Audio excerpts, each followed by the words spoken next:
August 18, 2019 marks 74th death anniversary of Subhash Chandra Bose. However, a figure surrounded in mystery, he was one of Indian history's most controversial political leaders. While he may be loved or hated, celebrated, condemned or rejected, he is not irrelevant or forgotten in the public imagination. The son of a wealthy and a prominent Bengali lawyer, Bose studied at the Presidency College in Kolkata, from which he was expelled in 1916 for national activities. He was then sent to the University of Cambridge in England by his parents to prepare for the Indian Civil Services. In 1920, he passed the Civil Services examination, but in April 1921, after hearing of the nationalist turmoils in India, he resigned his candidacy and hurried back to India. Bose joined the non-cooperation movement started by Gandhi, who had made the Indian National Congress a powerful, non-violent organization. There Bose became a youth educator, journalist and a commandant of the Bengal Congress Volunteers. His activities led to his imprisonment in December 1921.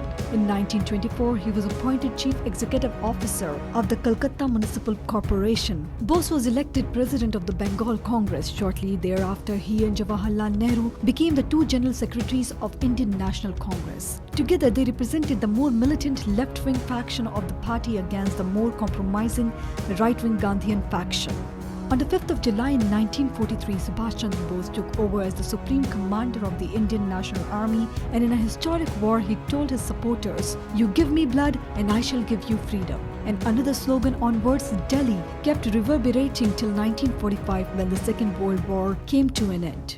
As Netaji being the most controversial leader of India, even his death is surrounded with many conspiracies, theories.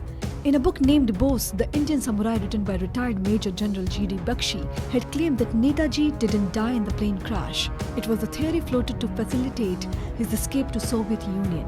Japanese intelligence agencies had floated the theory so that Netaji can safely escape to Soviet Union. Bose had gone there after escaping from Japan. He had made 3 radio broadcasts from Siberia. This was when the British came to know that Bose had escaped to the Soviet Union. The British then approached the Soviet authorities and demanded that they be allowed to interrogate Bose. It was during interrogation that he was tortured to death. Apart from all the conspiracies, theories and mysteries surrounding his life and death, Netaji will always be remembered.